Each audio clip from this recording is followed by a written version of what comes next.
রহস্য, রোমাঞ্চ, ভয়, হাসি, প্রেম, দুঃখ, সমস্ত কন্টেন্টের সেরা ঠিকানা কথা ও কাহিনী এন্টারটেইনমেন্ট।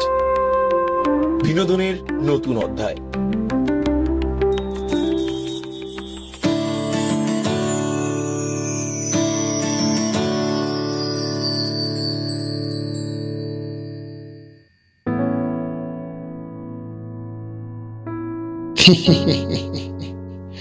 আগে হ্যাঁ, ওটাও ভালো কলপও আমি রাখি, নেবেন? কেন মারধর করছেন মশাই? হ্যাঁ, গরিব মানুষ, এই করে কোনো রকমের সংসার চালাই। এই বুড়ো বয়সে উপযুক্ত ছেলেটি মারা গেছে। যাই হোক, কি করবেন, নেবেন? ও তাহলে দিন আমাকে এক কৌটা মাজন।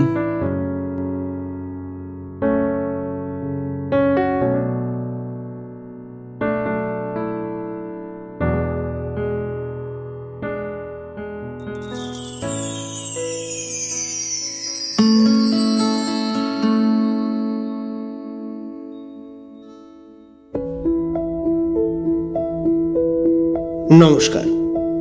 আমাদের আজকের নিবেদন সাহিত্যিক বনফুলের লেখা একটি ছোট গল্প, ক্যানভাসার। বনফুল হল সাহিত্যিক বলাইচাঁদ মুখোপাধ্যায়ের ছদ্মনাম। 1899 সালের বিহারের পূর্ণিয়া জেলার মণিহারিতে তার জন্ম হয়। মূলত ছোট গল্প, নাটক, উপন্যাস এবং কাব্য সাহিত্যের জন্যই তিনি জনপ্রিয় ছিলেন। তাঁর লেখা উল্লেখযোগ্য রচনা স্থাবর, জঙ্গম, মন্ত্রমুগ্ধ, হাটে বাজারে, শ্রী মধুসূদন, বিদ্যাসাগর প্রভৃতি। কলকাতা বিশ্ববিদ্যালয়ের জগত্তারিণী পদক এবং ভাগলপুর ও যাদবপুর বিশ্ববিদ্যালয় থেকে ডিলিট সম্মানে ভূষিত হন তিনি। 1979 সালে তাঁর মৃত্যু হয়। আমরা আজকের গল্পটি নিয়েছি বনফুলের ছোট গল্প এই বইটি থেকে। আজকের গল্প পাঠে সুমন, গল্পের সূত্রধার সুপর্ণ। তাহলে চলুন শুরু করা যাক বনফুলের ক্যানভাসার।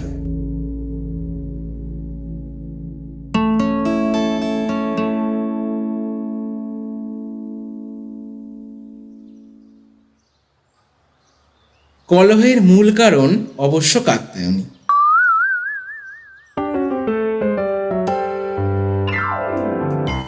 কাত্যায়নীর বাক্যস্ফুলিঙ্গ যখন ভৈরবের চিত্তবারুদে নিপতিত হয়ে অন্তর্বিপ্লব ঘটিয়েছিল, ঠিক সেই সময়তেই ক্যানভাসার হীরালালের সঙ্গে যদি ভৈরবের দেখা না হতো, এই কাণ্ডটা ঘটতই না।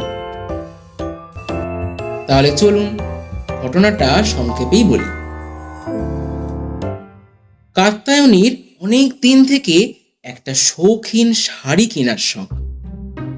বেকার ভৈরব অর্থের অভাবে সেই শখ মেটাতে পারেনি, কিন্তু স্ত্রীকে সে এই স্তববাক্যে ভুলিয়ে রেখেছিল যে বাবুয়ানি জিনিসটা সে একেবারেই অপছন্দ করে এবং এইসব বিলাস লালসার ফলেই গোটা দেশটা উচ্ছন্নে চলে যাচ্ছে। সুতরাং কাত্যায়নী পতিব্রতা হলেও স্তব বাক্যে ভোলবার পাত্রী নয়। তিনি বললেন, যার হাই তুলতে চোয়ালে খিল ধরে তার আবার বন্দুক ঘাড়ে করতে যাওয়া কেন? এক করার মুরদ নেই, বিয়ে করতে যাওয়া কেন তার?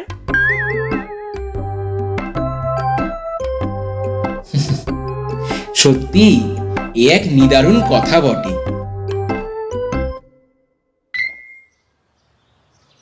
উত্তপ্ত ভৈরব খানিকটা তেল মাথায় চাপড়ে হন হন করে বেরিয়ে গেল। দুপুরের রোদে চারিদিক পুড়ে যাচ্ছে। বের হয়ে সামনেই দেখলো একটা নিম গাছ। সকাল থেকে তার দাঁতন পর্যন্ত করা হয়নি। ভৈরব নিম গাছের একটা ডাল ভেঙে দাঁতন তৈরি করলো। মাজন চাই, মাজন, ভালো দাঁতের মাজন আছে, নিয়ে যান, নিয়ে যান, ভালো দাঁতের মাজন, একবার ব্যবহার করে দেখুন।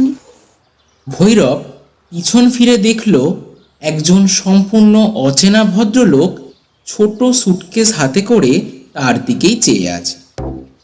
মুখে তার মৃদু হাসি। ওমা, এই যে ক্যানভাসার হীরালাল। আরে, ক্যানভাসার হীরালালের তো এই পল্লীগ্রামে আসার কথা নয়, তার তো শহরে যাওয়ার কথা। যাচ্ছিল বটে, কিন্তু ট্রেনে ঘুমিয়ে পড়াতে বেচারা ওভার ক্যারেড হয়ে এই পল্লীগ্রামে এসেই পড়েছে।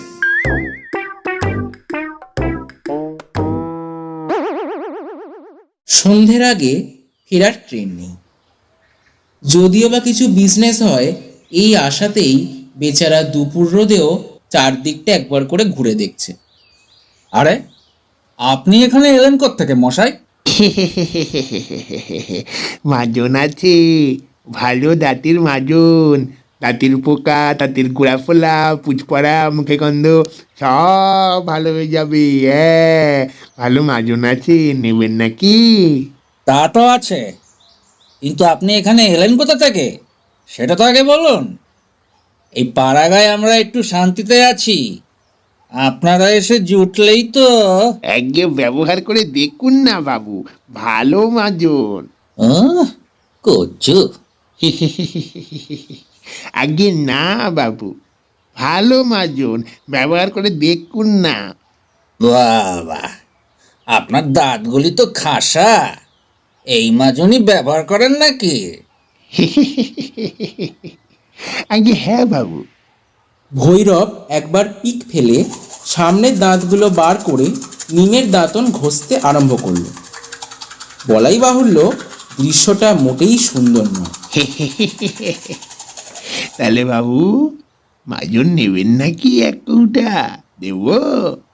সরে পড়ুন তো মশাই, আপনারা হচ্ছেন দেশের শত্রু। দুনিয়ার যত শৌখিন বাজে জিনিস জুটিয়ে এনে আপনারা দেশটাকে রসাতলে দিচ্ছেন, বুঝলেন? বলেই সে নির্বিকারভাবে আবার দাঁতন ঘষতে লাগলো। হীরালাল সুন্দর দাঁতগুলো বের করে আবার একবার হাসল। আগে বুঝতে পারলুম না বাবু আপনার কথা। দেশে তো দন্তরোগের অভাব নাই। তাতে আপনার কি? বেরিয়ে যান আপনি এই গা থেকে। ওসব মাজন ফাজন বুঝলো কি এখানে চলবে না হে। হীরালাল ক্যানভাসার হলেও রক্ত মাংসের মানুষ। সে বলল, আপনি কি এই গ্রামের মালিক? কথাটা যুক্তিযুক্ত হলেও এই উক্তি ভৈরবের আত্মসম্মানে আঘাত করল।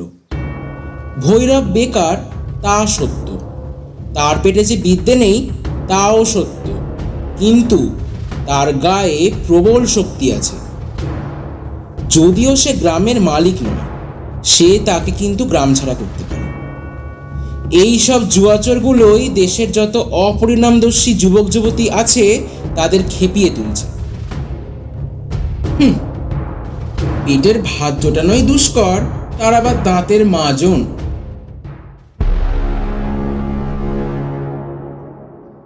কেন খামোখা মশাই মাথাটা গরম করাচ্ছেন? বেরিয়ে যান না। এই গা থেকে বের করে দেওয়ার আপনি কে হে? বেরিয়ে যান। ঠিক এই ঘটনার পরই ভৈরব ছুটে গিয়ে হীরালালের গলায় প্রচণ্ড জোরে একটা ধাক্কা মারল। ভৈরবের ব্যবহার আশ্চর্যজনক, এতে কোনো সন্দেহ নেই, কিন্তু তারপরেই আশ্চর্যজনক আর একটা কাণ্ড ঘটল।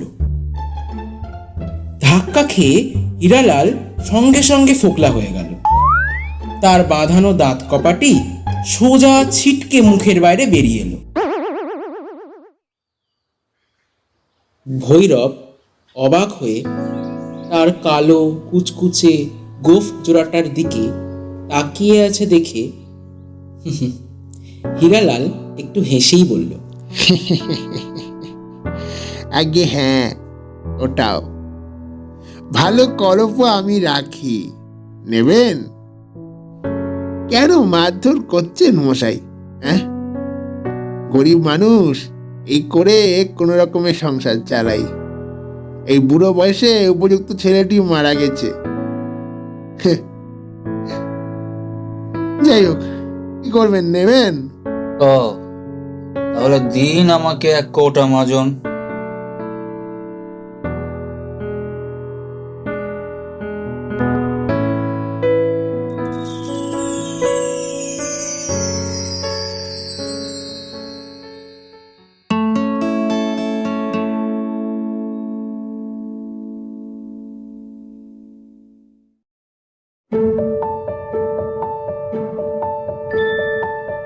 শুনলেন ক্যানভাসার, রচনায় বনফুল, গল্প পাঠে সুমন, কাত্যায়নের ভূমিকায় পৃথা, ভৈরবের ভূমিকায় সুজয় সেনগুপ্ত, ক্যানভাসার হীরালালের চরিত্রে গল্পের সূত্রধার, আবহ সঙ্গীত এবং বিশেষ সহযোগিতায় আমি সুপর্ণ। সমগ্র পরিকল্পনা ও পরিচালনায় সিদ্ধার্থ, প্রচ্ছদ অলঙ্করণ রোজ ক্রিয়েশন। শেষ হলো আমাদের আজকের উপস্থাপনা ক্যানভাসার। আগামী সপ্তাহে আবার একটি অন্য ধরনের উপস্থাপনা নিয়ে হাজির হবে কথা ও কাহিনী এন্টারটেনমেন্ট। আজকের মতন শুভরাত্রি, সকলে ভালো থাকবেন, ধন্যবাদ।